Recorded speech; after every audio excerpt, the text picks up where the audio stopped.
جمهور النادي الإسماعيلي. جمهور النادي الإسماعيلي أنا خايف لا يقل أدبه قصاد جمهور النادي الأهلي ويحصل شغب بطريقة مش محترمة.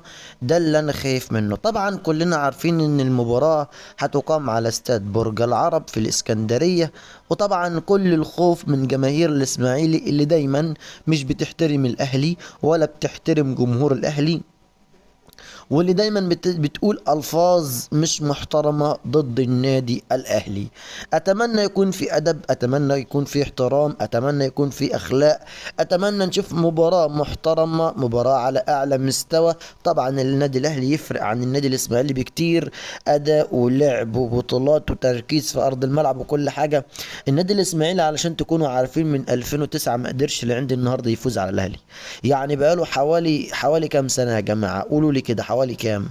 14 سنة. بقاله 14 سنة ولا اكتر كمان، ده 15 سنة. 15 سنة مش قادر يفوز على الاسماعيلي. انت متخيل؟ يعني الواحد مش فاكر اخر فوز ده الاسماعيلي على الاهلي امتى، ويطلع جمهور الاسماعيلي يشتم الاهلي ويعاند ويعمل ند بند الاهلي. حاجة غريبة وعجيبة. عزيزي المشاهد، شكرا لكم والسلام عليكم ورحمة الله وبركاته.